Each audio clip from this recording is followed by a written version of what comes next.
Good morning, everyone. Happy Easter. I'm Mark Shell. It's so good to have you chime in to the cow this morning. Church on Wheels. Of course, you and I are the church, but this is a congregational time, and many of you allow me to pastor you. Others of you, you have a pastor, but this is kind of just a little something extra. So I certainly appreciate the opportunity to speak into your life, and I am so blessed that you would share your time with me. And I want to give you just a short Easter greeting this morning, because I know you have a lot of family events going on. You have your own church that or congregation, gathering of people that you will go meet with. So if you were not able to share in the Passover message of Friday, go back and check that out, because I just want to continue that, because the crucifixion of Jesus was a continuation of the Passover. And again, very abbreviated this morning, but in Matthew, the 26th chapter, around the end of the chapter, we noticed, at the Last Supper. And at the Last Supper, Jesus, of course, everyone's seen the pictures depicting the disciples there and all of that. But the scripture says that during that meal, Jesus took and blessed the bread, and then he broke it and gave it to his disciples. Now, understand this, and I don't want to rehearse Friday's message, but to understand the resurrection, you have to understand the Passover. I titled today's talk, "You Took Your Last Drink." And the reason I did that is because the scripture says Jesus did bless the bread and he broke it. Now, anytime you broke bread, it meant whoever you were breaking bread with, you were done with the strife. You could now fellowship. You were done with the anger. You were done with the wrong motives. You can now fellowship with them. And so Jesus said, "Take and eat this. It's representative of my body."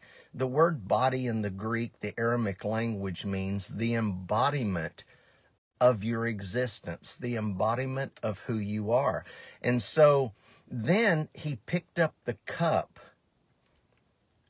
and he began to thank God, and he gave it to them. And he said, "I want you to drink this, all of you." That includes me and you. Drink this. But what were they drinking? He said, "This is my blood." The word blood in the Greek, the Aramaic, means kinship. You drink this, you're related to me. Have you noticed? You don't have to associate them.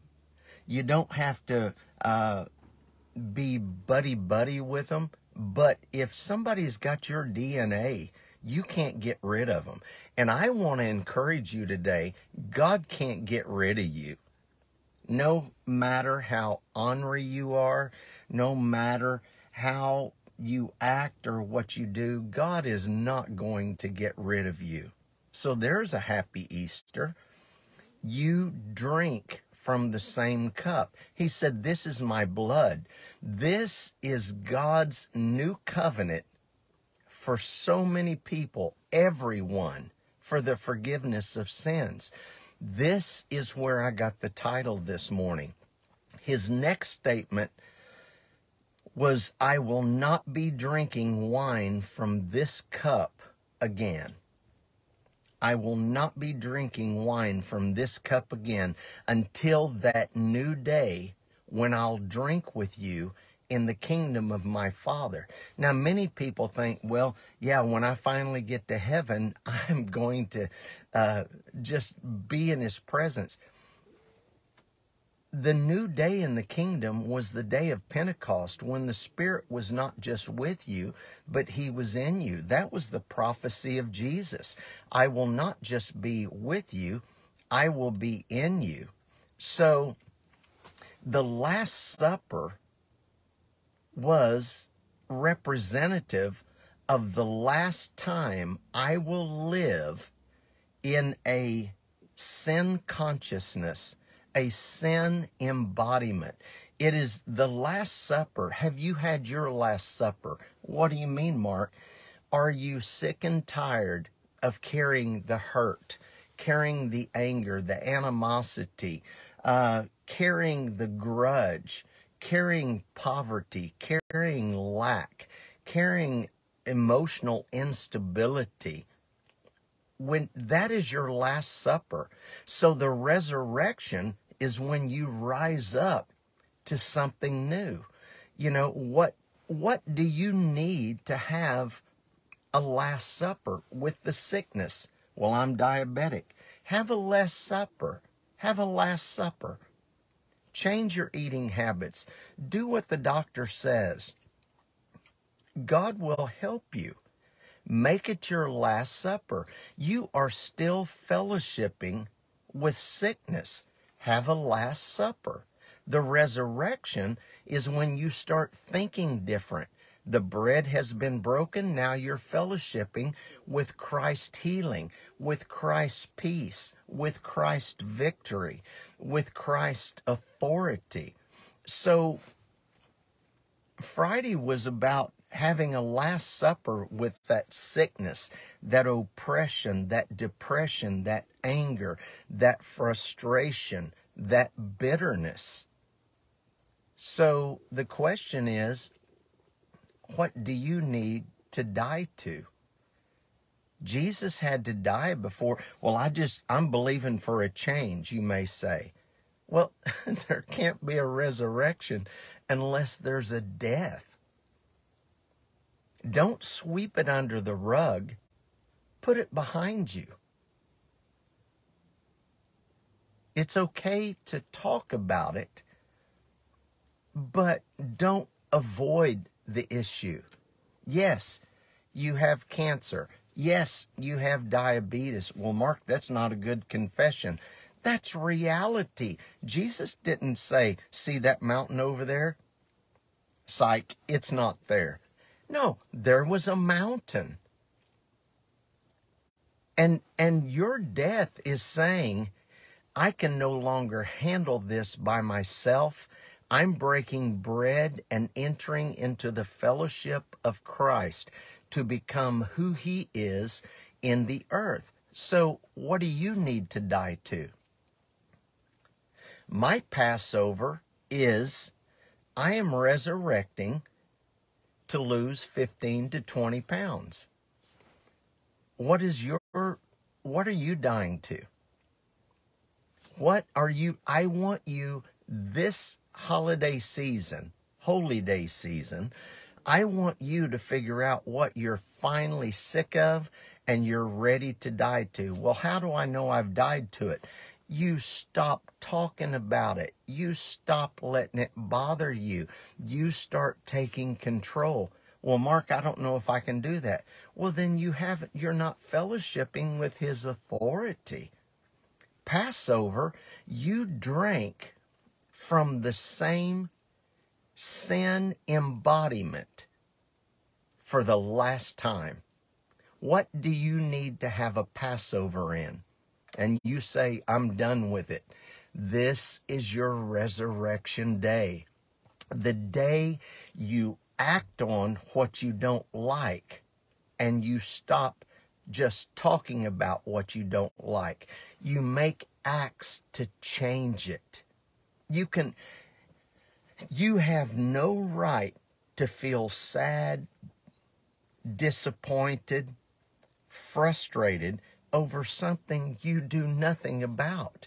This was the old school religious teaching. Well, we're just going to pray God's going to change it. Hello, Elmo.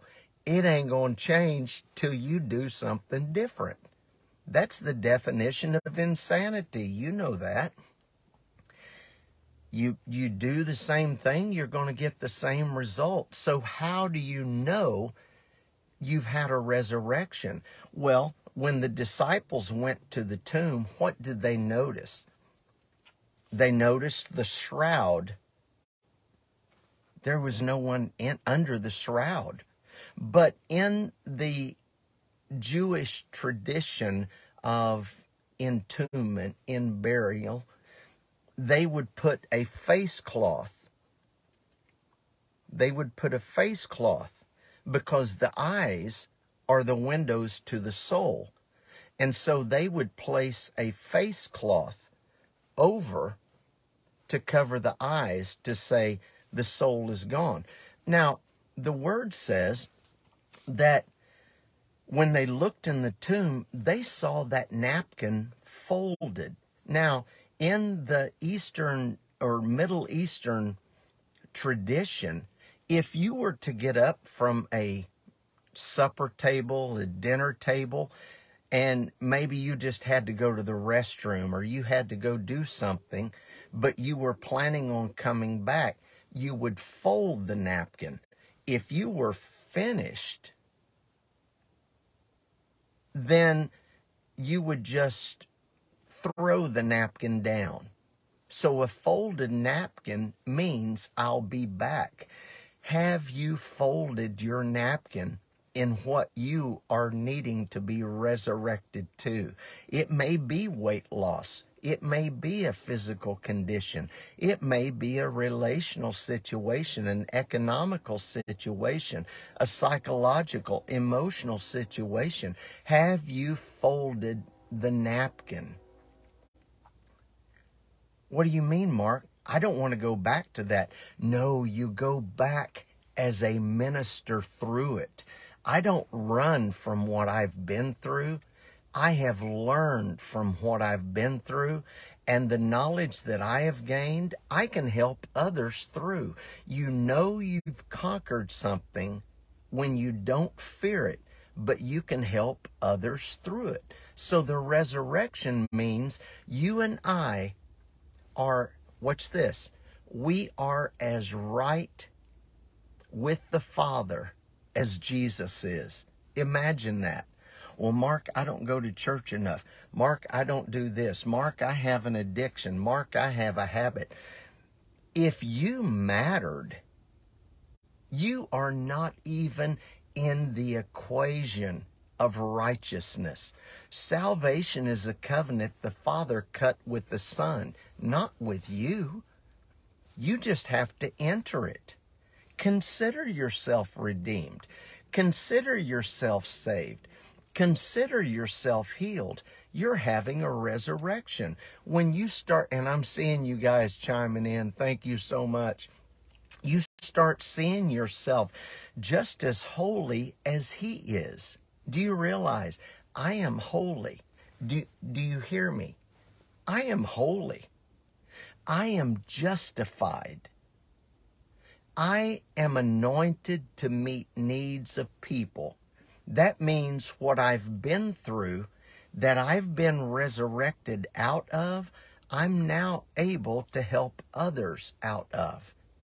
You and I, we are led by the Spirit just like Jesus was. But you've not been resurrected from something if you still feel inadequate, if you still feel condemned, if you're still confessing the guilt from the guilt of the act you did even days ago, months ago, years ago, you're living in condemnation. And that anyone that keeps on confessing their sins is proof they have not had a resurrection. Okay? If you haven't had a resurrection, you'll feel fake when you get around church people. You'll feel like you're fake. You'll feel like you're unworthy. You'll feel like you're undeserving. Well, I don't want to be arrogant. Jesus wasn't arrogant. He just knew who He was. So now, when you do communion, Communion is communicating, fellowshipping. The word commune means to fellowship. When you fellowship with him, the Apostle Paul said, you are fellowshipping in his sufferings. Okay? That's Passover. Those old things have passed away. Today, we call it Easter. It's the Resurrection Sunday. But Jesus should not be the only one that came out of the grave. Are you going to come out of your grave? What are you buried up in? It's time for a resurrection. And so, yeah, resurrection wasn't just for Jesus. It was to teach us that we are resurrected now. Well, Mark, I don't know if I could ever feel that way. Well, let me encourage you. It's totally legal to believe you are holy, you are justified, you are right with God. It is totally scripturally, spiritually legal to believe. I am the blessed of the Lord. I am the redeemed of the Lord, because he took 39 stripes. He was wounded for our transgressions. He was bruised for our iniquities, and the chastisement of our peace was upon him.